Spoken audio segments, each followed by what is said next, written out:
জানিয়ে দেব সর্বশেষ আপডেট বাংলা সংবাদ। শুরুতেই শিরোনাম। হাসিনার সরকারকে নতুন নির্বাচনের জন্য আন্তর্জাতিক চাপ, পদত্যাগের সময় জানালো জাতিসংঘ। সবশেষে দেখবেন প্রধানমন্ত্রী শেখ হাসিনা ওবায়দুল কাদেরের বিরুদ্ধে নেদারল্যান্ডের আন্তর্জাতিক আদালতে মামলা, পিনাকি ভট্টাচার্যের বিশেষ প্রতিবেদন। এতক্ষণ শুনছিলেন সংবাদ শিরোনাম, এখন থাকছে বিস্তারিত। পিনাকি ভট্টাচার্য বলেন, কাঁঠাল রানী শেখ হাসিনা এবং ওবায়দুল কাদেরের কফিনে শেষ পেরেক পোতার কাজ চলছে।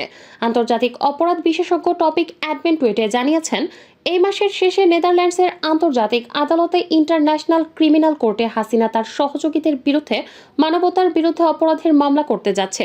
পিনাকি বলেন, এখন প্রশ্ন করতে পারেন, বাংলাদেশের অপরাধ কি বিদেশের আদালতে বিচার করা যায়?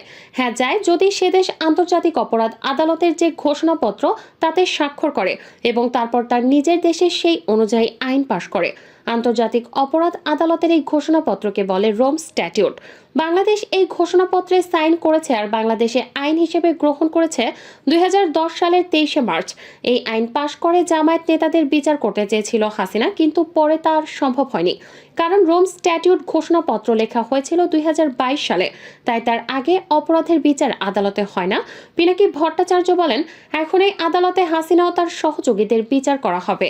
এই আদালতে যে অপরাধের বিচার করা হয় তা হলো যুদ্ধাপরাধ, মানবতার বিরুদ্ধে অপরাধ, গুম খুনের অপরাধ, গণহত্যার অপরাধ। হাসিনা যুদ্ধাপরাধ ছাড়া বাকি সবগুলো অপরাধ করেছে। পিনাকি বলেন, এখন পর্যন্ত এই আদালতে যাদের বিচার হয়েছে তাদের মধ্যে উল্লেখযোগ্য হলেন টমাস লুবান গার্ডাইলো। তিনি কঙ্গোর মিলিটারি লিডার ছিলেন। বাচ্চা ও শিশুদের দিয়ে জোরপূর্বক যুদ্ধ করার অপরাধে 2012 সালে 14 বছরের জেল হয়। তারপরে ব্যক্তি কঙ্গোর জার্মেই কাতাঙ্গা, তিনিও একই অপরাধে 2014 সালে তার শাস্তি হয়। তৃতীয় ব্যক্তি আহমদ আল ফাকি আল মাহদি, তিনি তার দেশের সাংস্কৃতিক ঐতিহ্য ধ্বংস করেছিল। এই অপরাধে 2016 সালে তার সাজা হয়েছিল 9 বছর। হাসিনাও আমাদের সংস্কৃতি ঐতিহ্য ধ্বংস করেছে সুন্দরবনের রামপালে কয়লা ভিত্তিক বিদ্যুৎ কেন্দ্র তৈরি করে। এখন বলতে পারেন, হাসিনা যদি ক্ষমতায় থাকে তাহলে মামলা আগাবে? পিনাকি বলেন, হ্যাঁ, মামলা আগাবে। হাসিনা ক্ষমতায় থেকে গেলে কোমরের দড়ি বেঁধে আদালতে ডেকে আনা হবে। আর এই আদালতের শাস্তি হলে ঘোষণাপত্রে যে 110টি দেশ সাইন করেছে, এই সমস্ত দেশে হাসিনা এবং তার সহযোগীরা গেলে আটক করা হবে। এই মামলায় শুধু হাসিনা, তার সাথে আরও 20 জনের তালিকা আছে। এর মধ্যে ডিবি হারুন সহ 11 জন আছে। পিনাকি ভট্টাচার্য বলেন, এই আদালতের শাস্তি হয় জেল এবং সমস্ত সম্পদ বাজেয়াপ্ত হয়। পৃথিবীর বিভিন্ন দেশে এরা সম্পদ রাখে, সম্পদ বাজেয়াপ্ত হয়। তেমনি হাসিনা এবং তার সহযোগীরা পৃথিবীর বিভিন্ন দেশের সম্পদ রেখেছে, সেই টাকা তারা ভোগ করতে পারবে না। পিনাকি ভট্টাচার্য বলেন, হাসিনা এখন সবচেয়ে বড় মাথা ব্যথা হলো টাকা পয়সা নিয়ে কোথায় পালাবে সে, কোথায় নিরাপদে থাকবে। ইতোমধ্যে আপনারা সকলেই শুনেছেন, আমেরিকা থেকে বাংলাদেশে রেমিট্যান্সের পরিমাণ অস্বাভাবিক হারে বাড়ছে। এতদিন মধ্যপ্রাচ্য ছিল আমাদের রেমিট্যান্সের 1 নম্বর উৎস। মধ্যপ্রাচ্যকে পেছনে ফেলে বাংলাদেশে রেমিট্যান্স পাঠানোর উৎস হিসেবে আমেরিকার এই উত্থান শুধু বিস্ময়কর নয়, বরং সন্দেহজনক। সেই কারণে বাংলাদেশে গবেষণা প্রতিষ্ঠান সিপিডি ধারণা করছে, বাংলাদেশ থেকে আমেরিকায় পাচার হওয়া টাকা রেমিট্যান্স হিসেবে ফেরত আসছে।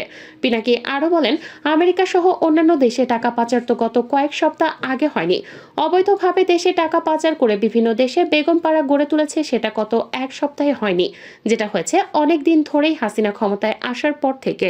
যারা টাকা পাচার করে আমেরিকায় পাঠিয়েছিল তারা সেখানে স্থায়ীভাবে থাকার জন্য টাকা পাঠিয়েছিল, কিন্তু হঠাৎ করে এখনই টাকা ফেরত আনার কারণ কি?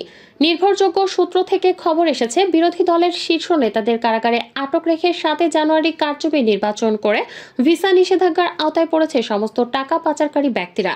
তাই হাসিনা বুঝতে পেরেছে আমেরিকায় পাচার করা টাকা রেখে দেওয়া বিপজ্জনক, কারণ মার্কিন সরকার সে টাকা বাজেয়াপ্ত করবে।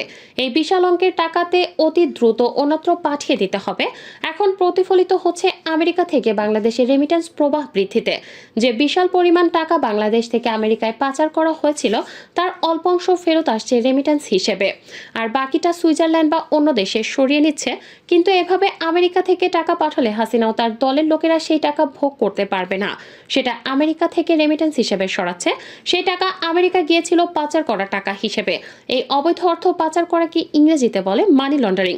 শুধু আমেরিকাই নয়, বাংলাদেশের আইনেও মানি লন্ডারিং একটি শাস্তিযোগ্য অপরাধ। পৃথিবীর যে কোনো দেশে মানি লন্ডারিং একটি শাস্তিযোগ্য অপরাধ।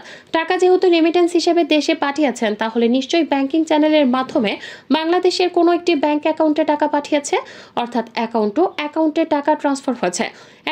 অ্যাকাউন্ট খুঁজে বের করা আমেরিকার গোয়েন্দা সংস্থার জন্য খুব সহজ ব্যাপার। পিনাকি ভট্টাচার্য আরও বলেন, আমেরিকান মানি লন্ডারিং আইনে ইউনেস্কোর সেকশন 1956 এর অধীনে সর্বোচ্চ 20 বছরের জেল এবং $5 লক্ষ জরিমানার ব্যবস্থা আছে।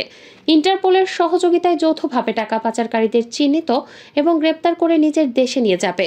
ইন্টারপোল একটি খবর বলছে, পৃথিবীর 22টি দেশের সাথে সমন্বিত প্রচেষ্টায় 2021 সালের জুন থেকে সেপ্টেম্বর সংঘটিত একটি অপারেশনে তারা মানি লন্ডারিং এর সাথে যুক্ত 1003 জন ব্যক্তিকে গ্রেফতার করেছে। পিনাকি ভট্টাচার্য বলেন, বাংলাদেশে হাসিনার শাসন জয় বাংলা হয়ে যাওয়ার সময় হয়ে গেছে। দেশে যে টাকা ফিরিয়ে এনেছে সেই টাকা জয় বাংলা হয়ে যাবে, আর পশ্চিমা দুনিয়াতেও রাখতে পারবে না। একটা সময় ছিল যখন দুনিয়ায় বিভিন্ন শাসকরা সুইজারল্যান্ডে কালো টাকা রাখত, সেই দিন বাঁকে খেয়েছে। সুইজারল্যান্ডের বিভিন্ন ব্যাংক বা সুইচ ব্যাংকগুলোতে বাংলাদেশি নাগরিকদের জমানো অর্থ বা আমানত অস্বাভাবিক হারে কমেছে। 2022 সাল শেষে সুইজারল্যান্ডের বিভিন্ন ব্যাংকে বাংলাদেশিদের জমা অর্থের পরিমাণ ছিল 5,53,00,000 সুইচ ফ্রা। 2023 সালে তা কমে হয়েছে 1,77,00,000 ফ্রা বাংলাদেশি মুদ্রায়, যার পরিমাণ 234 কোটি টাকা। অর্থাৎ এক বছরে দেশটির ব্যাংক থেকে বাংলাদেশিরা 3,76,00,000 ফ্রা সরিয়ে ফেলেছেন। এই হিসাবে কমেছে 68%। আগের বছরেই হার ছিল 94%। সুইজারল্যান্ডের কেন্দ্রীয় ব্যাংক সুইস ন্যাশনাল ব্যাংকের সর্বশেষ প্রকাশিত বার্ষিক প্রতিবেদন থেকে এ তথ্য পাওয়া গেছে। প্রতিবেদন অনুযায়ী 2 বছর ধরে সুইস ব্যাংকে বাংলাদেশিদের জমা অর্থের পরিমাণ উল্লেখযোগ্য পরিমাণে কমেছে। 2021 সালে সুইচ ব্যাংকগুলোতে বাংলাদেশিদের জমা করা অর্থ ছিল 87,11,00,000 ফ্রা। 2022 সালের শেষে তা কমে মাত্র 5.5 কোটি ফ্রাতে দাঁড়ায়। সেখান থেকে কমে 2023 সালের শেষে 2.25 কোটি ফ্রাতে এসে পৌঁছেছে। অর্থাৎ কমতে কমতে 2 বছরে সুইচ ব্যাংকে বাংলাদেশিদের আমানত কমেছে 11,000 কোটি টাকা। বিশ্লেষকরা বলছেন, সুইজারল্যান্ডের ব্যাংকে অর্থ জমার ক্ষেত্রে আগে যে গোপনীয়তা দেশটি রক্ষা করত, এখন আর সেটি নেই। এজন্য ধনীরা এখন ঝুঁকছেন Dubai, British Virgin Island, Luxembourg, Cayman Island অথবা বারমুডার মতো দেশগুলোর দিকে। এছাড়া সাম্প্রতিক সময়ে ডলার সংকট সহ অর্থনৈতিক সংকটে প্রাতিষ্ঠানিক সক্ষমতা অনেক কমে গেছে। এ কারণে দেশটির ব্যাংকে বাংলাদেশি বিভিন্ন প্রতিষ্ঠানের জমা অর্থ যেমন উত্তোলিত হয়েছে, তেমনি নতুন করে জমা অর্থেও টান